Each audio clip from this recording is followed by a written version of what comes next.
নমস্কার, আজ আবার একটা ভিডিও নিয়ে হাজির আপনাদের সঙ্গে আমি ঋষিকেশ। আইএসএল কে ঘিরে আবারও কি মেঘ জমতে শুরু করেছে? এআইএফএফ এবং আইএসএল এর ক্লাব জোটের মধ্যে চুক্তি কি হবে না, স্থগিত হয়ে গেল? এটা নিয়ে যেমন কথা বলবো, পাশাপাশি ট্রান্সফার মার্কেটেরও কিছু খবর রয়েছে, ইস্ট বেঙ্গল রিলেটেড খবর তো থাকবেই। তাই বলবো ভিডিও পুরোটা দেখবেন, লাইক কমেন্ট শেয়ার করবেন, কমেন্ট করতে ভুলবেন না। তো চলুন শুরু করা যাক আজকের এই ভিডিও। দেখুন, আজ ভোর রাত বা কাল ভোর বেলায় আমরা জানি যে আর্জেন্টিনা বিশ্বকাপের আসরের নকআউট পর্যায়ে খেলতে নামছে কেপ ভার্দের বিরুদ্ধে। এমন একটা দেশের বিরুদ্ধে নামছে, অলমোস্ট সবাই ধরে নিচ্ছে যে আর্জেন্টিনাই ম্যাচটা জিতে যাবে, কিন্তু এতটাও সহজ নয় কিন্তু কেপ ভার্দের বিরুদ্ধে জয় পাওয়া। কেপ ভার্দে এখনো পর্যন্ত যে 3টি ম্যাচ খেলেছে, 3টি ম্যাচই কিন্তু ড্র হয়েছে। ফলত আজকের ম্যাচে কি হবে, এবং অতি অবশ্য আজকের ম্যাচে কেপ ভার্দে এই প্রায় 5 লক্ষের একটি দেশের কাছেও বড় পরীক্ষা যে ডিফেন্ডিং চ্যাম্পিয়ন বা বিশ্ব চ্যাম্পিয়নদের বিরুদ্ধে তারা কি পারফরমেন্স তুলে ধরে। যদি আমরা জানি ম্যাচের আগে কেপ ভার্দের পক্ষ থেকে LM10 কে একটা সংবর্ধনা জানানো হবে। তারপরে লিওনেল মেসি তিনি কেপ ভার্দের বিরুদ্ধে গোল করে এই যে গোল্ডেন বুটের যে লড়াই চলছে তার এমবাপের মধ্যে বা আর্লিং হালান্ডের মধ্যে, তো এই লড়াইয়ে তিনি কতটা আবারও এগিয়ে যাবেন সেটা একটা বড় বিষয়। তার থেকেও বড় ব্যাপার যে আজকের ম্যাচটা জিতে পরবর্তী রাউন্ডে আর্জেন্টিনা যেতে পারবে নাকি কোনো অঘটন ঘটাবে কেপ ভার্দে। আপনাদের কি মনে হয় সেটা অতি অবশ্যই আমাকে জানাবেন। এর পাশাপাশি বলবো আরো একজন তাবড়ো ফুটবলার এবং বলা যেতে পারে ওয়ার্ল্ড ফুটবলের আইকন মিডফিল্ডার লুকা মদ্রিচ, তার কিন্তু বিদায় ঘটলো। পর্তুগালের বিরুদ্ধে হেরে ক্রোয়েশিয়া বিদায় নিয়েছে।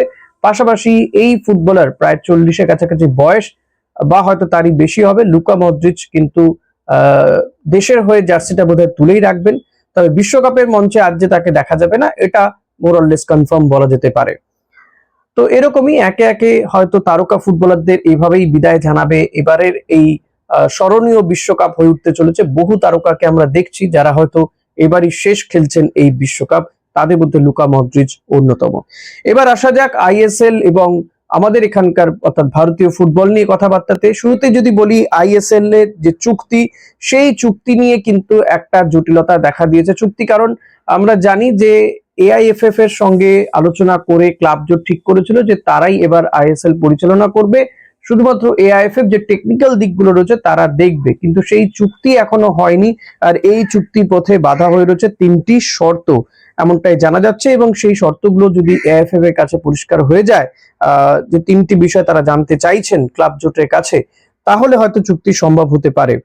যেখানে বলা হচ্ছে যে প্রথমেই হচ্ছে লাভের অঙ্কটা 10% এআইএফএফ কে দেওয়ার ধারা, ক্রস প্রফিট কিভাবে হিসেব হবে সেটার সংজ্ঞা কি, এবং প্রয়োগ নিয়ে প্রশ্ন রয়েছে এআইএফএফ এর।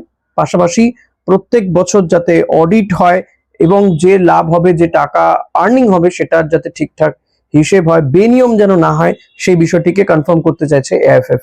গভর্নিং কাউন্সিলের ক্ষমতা, ক্লাবগুলো কতটা স্বাধীনভাবে বাণিজ্যিক সিদ্ধান্ত নেবে এবং এআইএফএফ এর নিয়ন্ত্রণ কতটা থাকবে তা স্পষ্ট করতে চাইছে AIFF. Last but not the least, exit clause. আমরা প্রথমে জানতে পারছিলাম যে ক্লাব জোটগুলো 4 বছরের জন্য চুক্তি হবে ক্লাব জোটের সঙ্গে এআইএফএফ এর, কিন্তু দেখা যাচ্ছে যে যদি চুক্তি হয় সেটা 4 বছর বা 3 বছর। কারো যদি মনে হয় যে তার পোষাচ্ছে না, তাহলে কি সে সঙ্গে সঙ্গে বেরিয়ে যেতে পারবে? এই এক্সিট ক্লজটা নিয়ে একটা ধোঁয়াশা দেখা দিয়েছে। ভবিষ্যতে কোনো পক্ষ চুক্তি থেকে বের হতে চাইলে কি হবে, সেই আইনি কাঠামো নিয়ে এআইএফএফ আরো ব্যাখ্যা চেয়েছে এই ক্লাব জোটগুলোর কাছ থেকে। ফলত এখনই বলা যায় না যে এআইএফএফ এর সঙ্গে ক্লাব জোটের চুক্তি ভেস্তে যাচ্ছে বা আইএসএল কে ঘিরে। হ্যাঁ, এটা ঠিক যে এইটা যদি এখনো অস্পষ্টতা থাকে তাহলে একটা সমস্যা তৈরি হয়। তবে এআইএফএফ যেটা কনফার্ম করতে চাইছে যে তাদের নিয়ন্ত্রণটা যাতে আরো বেশি থাকে এআইএফএফ এর এই ভারতীয় ফুটবলে এবং নাম্বার 1 লিগে, সেটাই তারা কনফার্ম করতে চাইছে এক্ষেত্রে। আমার তো তাই মনে হচ্ছে, আপনাদের কি মনে হয় সেটা অতি অবশ্যই জানাবেন। এবার যদি আসি যে ট্রান্সফার মার্কেটের খবর বলতে গেলে বলতে হয় যে প্রথমে যদি আসি ভারতের প্রাক্তন ফুটবলার গৌরমাঙ্গি সিং, এবং একটা সময় বেশ ভালো খেলতো এই প্লেয়ারটি, বাইচুং ভুটিয়াদের সময় খেলা গৌরমাঙ্গি সিং। সবকিছু ঠিকঠাক থাকলে এফসি গোয়ার কিন্তু হেড কোচ হতে চলেছেন গৌরমাঙ্গি সিং। আমরা জানি এফসি গোয়ার হেড কোচের পদ থেকে সরে দাঁড়িয়েছেন মানালো মার্কুয়েজ। মানালো অনেকেরই টার্গেটে ছিলেন, ইস্টবেঙ্গল, মোহনবাগান দুই দলই তার সঙ্গে কথা বলেছিল বলে জানা যায়। কোচ হতে পারতেন এমনটা সম্ভাবনা তৈরি হয়েছিল, যদিও এখনো পর্যন্ত যেটা জানা যাচ্ছে যে যেহেতু ইস্টবেঙ্গলের কোচ তো অলমোস্ট ঠিক হয়ে গিয়েছে, মোহনবাগান এখনো কোচিং তাদের কোচ কে হবে, হেড কোচ কে হবে সেটা ঠিক করেনি। তো একটা সম্ভাবনা মানালোরও রয়েছে। তবে মানালো চলে যাওয়ার পরে পরে ভারতীয় কোচের ওপরেই ভরসা রাখছে গৌরমাঙ্গি সিংকে এফসি গোয়া দায়িত্ব দিচ্ছে বলে জানা যাচ্ছে, বাট এখনো কনফার্ম নয়। এর পাশাপাশি যদি আসি আমরা আরেকজন প্লেয়ারই, এফসি গোয়ারই একজন প্লেয়ার ছিল গত কয়েক বছর ধরে এফসি গোয়াতে সে খেলেছে, প্রায় 5-6 বছর তো হবেই অলমোস্ট, সেই ব্রাইসন ফার্নান্ডেজ। ব্রাইসন ফার্নান্ডেজও কিন্তু এবার এফসি গোয়ার সঙ্গ ছাড়তে চলেছে। যেটা জানা যাচ্ছে সবকিছু ঠিকঠাক থাকলে ইস্ট বেঙ্গলে নয়, ব্রাইসন ফার্নান্ডেজ তিনি চেন্নাই এফসি তে যাচ্ছেন 2 বছরের চুক্তিতে।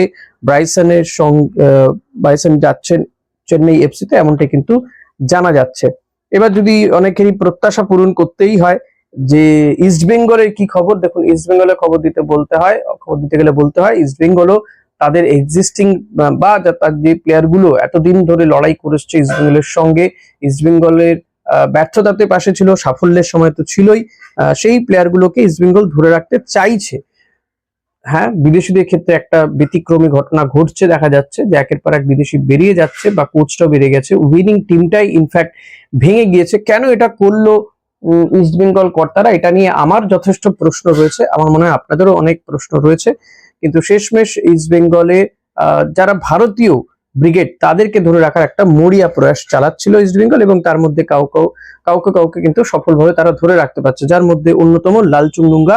এই ডিফেন্ডারকে কিন্তু ইস্ট বেঙ্গল ধরে রাখছে। ইস্ট বেঙ্গলেই থাকছে লাল আবারও, খুব সম্ভবত 2 বছরের চুক্তিতেই লাল চুংডুঙ্গা ইস্ট বেঙ্গলেই থাকছে বলে জানা যাচ্ছে। এবার ইস্ট বেঙ্গলের যে মহিলা টিম, তারা আমরা জানি যে এএফসি তারা খেলবে, এএফসি চ্যাম্পিয়ন্স লিগ খেলবে, এবং তাদের খেলা কাদের সঙ্গে হবে সেটাও কিন্তু ইতিমধ্যেই আমরা প্রত্যেকে জেনে গিয়েছি যে ইস্ট বেঙ্গলের এই প্রতিদ্বন্দ্বী কারা হবে। হ্যাঁ, যেটা হচ্ছে জানা যাচ্ছে গ্রুপ এ তে রয়েছে ইস্ট বেঙ্গল ভারতের পক্ষ থেকে, ইস্ট বেঙ্গল এফসি, ইস্ট বেঙ্গলের মহিলারা খেলবে সাবা এফসির বিরুদ্ধে, পাশাপাশি রয়েছে রোভার্স এফসি এবং বাংলাদেশের রাজশাহী স্টার্স এফসি। এই 3টে দলের বিরুদ্ধে খেলবে ইস্ট বেঙ্গল এএফসি চ্যাম্পিয়ন্স লিগে, 26-27 চ্যাম্পিয়ন্স লিগে। এখন দেখা যাক, এএফসি মঞ্চে গতবারও ইস্ট বেঙ্গল যথেষ্ট ভালো পারফরমেন্সই করেছিল মহিলারা, এবং গতবারে তারা মানে ওমেন আই লিগ যেটা হয় সেই ওমেন আই লিগের চ্যাম্পিয়ন, আবারও তারা চ্যাম্পিয়ন হয়েছিল, সে কারণে আবারও এএফসি মঞ্চে চ্যাম্পিয়ন্স লিগ খেলবে। এর পাশাপাশি এএফসি তে খেলবে, এএফসির চ্যালেঞ্জার লিগ বা চ্যাম্পিয়ন্স লিগ খেলবে কিনা তার একটা প্রিলিমিনারি রাউন্ড খেলবে, একটা ম্যাচ খেলবে, একটাই ম্যাচ হবে, এফসি গোয়া খেলবে এবং ইস্ট বেঙ্গলও খেলবে। তো ইস্ট বেঙ্গলের প্রতিপক্ষ কারা সেটাও একবার আপনাদের জানিয়ে দেবো।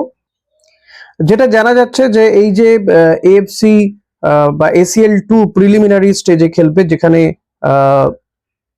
প্লে অফ খেলে ইস্ট বেঙ্গল যদি জিততে পারে তাহলে এএফসি চ্যাম্পিয়ন্স লিগ খেলবে, না হলে চ্যালেঞ্জার্স লিগ খেলবে ইস্ট বেঙ্গল। সেক্ষেত্রে আল আরাবির সঙ্গে খেলতে হবে ইস্ট বেঙ্গলকে, কারণ কুয়েত প্রিমিয়ার লিগের রানার আপ দল হচ্ছে আল আরাবি, তাদের বিরুদ্ধে কিন্তু ইস্ট বেঙ্গল খেলবে। এফসি গোয়া খেলবে হচ্ছে আরকাদাতের বিরুদ্ধে খেলবে, যে আরকাদাতের বিরুদ্ধে ইস্ট বেঙ্গল গতবার হেরে গিয়েছিল। আল আরাবির বিরুদ্ধে খেলবে ইস্ট বেঙ্গল এএফসি চ্যাম্পিয়ন্স লিগের, বা এই যে প্লে অফ ম্যাচটা হবে সেই প্লে অফ ম্যাচটা হবে যুব ভারতী ক্রীড়াঙ্গনে। তবে কটার সময় হবে, 12ই অগস্ট এই ম্যাচটা কটার সময় হবে সেটা এখনো টাইমটা ঠিক হয়নি, 7টা এরকম সময়ই হয়তো হবে। তো দেখা যাক, সেই ম্যাচটা জিতে ইস্ট বেঙ্গল খেলতে পারবে, যদি জিততে পারে তাহলে এএফসি চ্যাম্পিয়ন্স লিগ খেলবে, যদি হেরে যায় তাহলেও ইস্ট বেঙ্গল কিন্তু এএফসি খেলবে, চ্যালেঞ্জার্স লিগ খেলবে। আমার মতে ইস্ট বেঙ্গল বা ভারতীয় টিমগুলো যা স্ট্যান্ডার্ড তাতে চ্যালেঞ্জ লিগ খেলাটাই ভালো, সেক্ষেত্রে পরবর্তী রাউন্ডে যাওয়ার একটা চান্সেস থাকে, কারণ টিমগুলো সেরকমই হয়, সেই সমমানের হয়। বাট চ্যাম্পিয়ন্স লিগ খেলতে গেলে কিন্তু সেখানে টিমগুলোর মান খুব হাই লেভেলের হয়। তো ইস্ট বেঙ্গলের এক্ষেত্রে খেলার ক্ষেত্রে আমি বলবো, যদি ইস্ট বেঙ্গল প্লে অফ জেতে তো ভালো, না হলেও চিন্তার কিছু নেই, চ্যালেঞ্জ লিগটাও কিন্তু যথেষ্ট চ্যালেঞ্জিং হতে পারে। তো দেখা যাক, আজকের ভিডিওটা এই পর্যন্তই। ভিডিওটা এখানে শেষ করছি। ভালো লাগলে যেটা করতে হয় সেটাই করবেন, লাইক করবেন, কমেন্ট করবেন, চ্যানেলটা সাবস্ক্রাইব করবেন প্লিজ। Thank you.